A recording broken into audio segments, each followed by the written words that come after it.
Thales e Raul receberam a notícia da morte dos pais através de sua vizinha, que cuidou deles com o melhor de suas habilidades. Elvira Mendonça sempre foi uma mulher gentil e atenciosa, que não conseguia entender que seus vizinhos que costumavam deixar seus filhos pequenos sozinhos por horas a fio. Eles são tão jovens, mas se algo acontecer, definitivamente não estaria nada bem. É simplesmente errado, ela pensou consigo mesma. Mas Helena e Álamo Soares tinham uma explicação muito simples para isso. O casal adorava esportes radicais e se divertir, e o fato de precisarem cuidar dos próprios filhos não era importante o suficiente para impedi-los de se divertirem. Isso foi exatamente o que eles fizeram naquela vez. Tendo deixado Thales e Raul aos cuidados da sua vizinha idosa, os jovens pais fizeram um curto cruzeiro ao longo do Oceano Atlântico com alguns de seus colegas, mas o que era para ser umas férias relaxantes se transformou em um verdadeiro pesadelo, porque uma atmosfera poderosa levou o mover das ondas, atingindo várias dezenas de metros de altura. Uma vez que o iate entrou no epicentro da tempestade, ele virou por uma forte rajada de vento. Ninguém conseguiu sobreviver. Tendo recebido o sinal de emergência, os socorristas estudaram cuidadosamente o local do acidente, mas nunca conseguiram encontrar os corpos. Esta foi a triste notícia que Elvira Mendonça teve que contar aos meninos.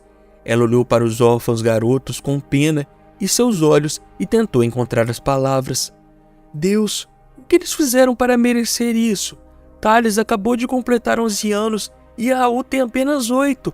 A idosa pensou, com lágrimas nos seus olhos. A senhora Mendonça teria adotado de bom grado os meninos, mas os serviços sociais recusaram sua petição. Senhora, com todo o respeito, você já tem 65 anos. Eu não acho que você seria capaz de cuidar dos meninos. Eu acho que seria melhor para eles irem para o orfanato, disse o assistente social, fazendo uma anotação em seu caderno. Raul e Thales entraram na sala naquele momento e ficaram apavorados com a palavra do orfanato. Não, eu não quero ir para o orfanato. Eles vão me punir o tempo todo e as outras crianças vão me bater, disse Raul, com lágrimas nos olhos. Thales, por outro lado, estava muito calmo. Sendo o irmão mais velho, ele percebeu que eles não poderiam evitar ser mandados para o orfanato. Então, era inútil chorar ou fazer alguma cena. Olhando para Elvira com os olhos cheios de lágrimas, Thales acenou e disse adeus a ela e foi para o carro da assistente social, junto com seu irmão. Para o grande alívio dos irmãos, o orfanato acabou sendo melhor do que os meninos imaginavam. Vendo como a situação era dolorosa para ele, os cuidadores apoiaram os novos alunos que se tornaram parte de uma equipe tão grande pela primeira vez em suas vidas. A comida até que estava boa e eles ganhavam doces nos feriados, que Thales sempre dava para o irmão mais novo. Ele sempre tentou apoiar Raul, que era mais fraco em espírito e muitas vezes chorava à noite, cobrindo a cabeça com um cobertor. O menino ansiava pelos dias em que seus pais estavam vivos e todos iam esquiar no Maine ou construir castelos de areia em Miami. Foi lá que Raul ficou com a cicatriz no queixo por ter caído de bicicleta quando eles estavam passeando de manhã. Thales se ajoelhou ao lado do irmão e, acariciando sua mão, tentou acalmá-lo, mas agora isso não era mais possível. A vida no orfanato era muito estável e previsível, o que deu à maioria de seus alunos a ilusão de que sempre seria assim. Mas havia dias em que os meninos ficavam muito animados e esperançosos e observavam atentamente a movimentação dos diretores. Os alunos sabiam que se Inês Medeiros aparecesse nos corredores com alguma pasta nas mãos, alguns deles enfrentariam mudanças drásticas em suas vidas. Pais adotivos. Sempre que um dos órfãos ouvisse essas palavras, isso significava que em um futuro muito próximo, algum garoto sortudo receberia uma nova família. Eu me pergunto se alguém vai nos adotar. Acho que seria legal. Assistiríamos TV o dia todo e jogaríamos videogame. Mas só se eles adotarem nós dois juntos, Raul disse sonhadoramente. É claro, juntos. Tenho certeza de que a senhora Medeiros não iria simplesmente nos separar, Thales disse conscientemente. Infelizmente, o menino de 11 anos não poderia saber que naquele exato momento, Inês estava mostrando seus arquivos para pais em potencial. Na verdade, não havia muitas pessoas que queriam adotar meninos de sua idade. Haviam apenas 2 candidatos. Na verdade, além disso, a diferença entre as duas famílias era tão grande que Inês não conseguia nem descobrir qual escolher. Eliette e Luiz Albuquerque eram empresários ricos antes da adoção, depois de uma série de tentativas frustradas de engravidar. Roberta e Marcelo Almeida, por outro lado, eram de classe média e não podiam se gabar de nenhuma economia significativa. As duas famílias tinham apenas uma coisa em comum: eles não podiam ter filhos. Tendo decidido falar primeiro com os Almeida, a senhora convidou-os para uma entrevista. A mulher queria que os rapazes formassem uma família, mas sentiu que era muito importante não separá-los. No entanto, quando ela compartilhou os arquivos dos meninos com Roberto e Marcelo, eles imediatamente ficaram confusos e ansiosos. Não podemos adotar 2 crianças. Nós não temos meios suficientes para sustentar 2 crianças. Talvez possamos adotar o irmão mais novo, Roberta Almeida disse, tendo dificuldades em manter suas emoções sob controle de seus eventos. Sua resposta fez com que Inês Medeiros profundamente pensasse. Ela tinha outra família com que ela tentou falar, a qual poderia com certeza adotar 2 crianças. A senhora Medeiros pediu a Roberta e Marcelo que esperassem no corredor para que os Albuquerque entrassem. Eliette e Marcelo ouviram pacientemente a diretora, após declararem unanimemente que só queriam adotar o irmão mais velho. Queremos adotar o menino mais velho, Thales. Acho que ele tem 11 anos, né? E é bastante inteligente, e seremos capazes de dar tudo o que ele precisar, respondeu Marcelo Albuquerque. Inês Medeiros achou a resposta do casal muito decepcionante. Agora, ela estava enfrentando um dilema muito difícil: ou separar os irmãos e dar a ambos a oportunidade de ir para casa com suas novas famílias, ou deixá-los ficar no orfanato por alguns meses a mais ou anos. Essa decisão não foi mais fácil, e quando ela disse aos meninos, eles não aceitaram bem. Como isso é possível? Eu não quero ir a lugar nenhum sem você. Quem vai cuidar de mim agora e me dar doce nas férias? Raul gritou, com lágrimas nos olhos. Não fique chateado. Não é para sempre. Nós definitivamente vamos nos encontrar quando crescermos. Eu prometo, você tá me ouvindo? Você vai ser um ótimo filho e ouvir seus novos pais, ok? Thales disse, tentando manter suas emoções sob controle. O menino estava devastado, mas ele não podia se permitir desmoronar na frente do seu irmão mais novo. Thales há muito tempo se sentia responsável por seu irmão mais novo e, portanto, desejou-lhe apenas o melhor. Assim, ele persuadiu Raul a aceitar a decisão da diretora e se preparar para ir para casa com sua nova família. A senhora Medeiros se sentiria mal por separar Thales e Raul. Essa foi a primeira vez na prática que ela teve que deixar 2 irmãos irem por 2 caminhos diferentes. Por outro lado, a mulher entendeu que era a única maneira de ajudar os meninos a encontrar novas famílias onde seriam amados, queridos e cuidados. Sejam felizes, meus filhos, e que sua vida seja ótima, disse a senhora Medeiros, preenchendo a papelada de adoção. Cerca de 2 semanas depois, Thales e Raul se viram pela última vez, após o que eles iriam com suas novas famílias, que estavam ansiosas por suas chegadas, e então o tempo parecia voar, e a uma velocidade incrível, transformando dias em meses e anos. 18 anos se passaram.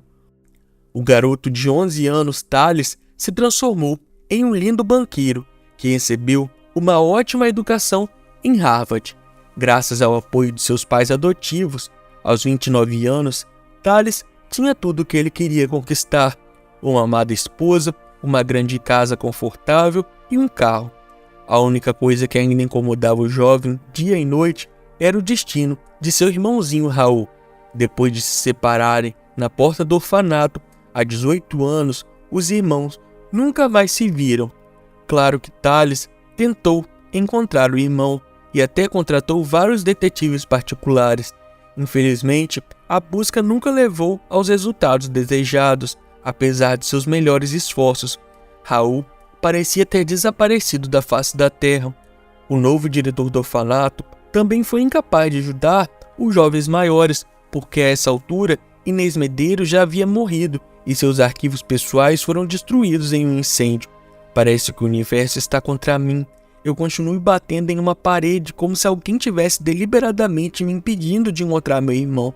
Thales disse em sua resposta. O tempo passou, mas a busca ainda não tinha sucesso. Esse fato chateou Thales indescritivelmente, porque ele ainda se sentia responsável por Raul.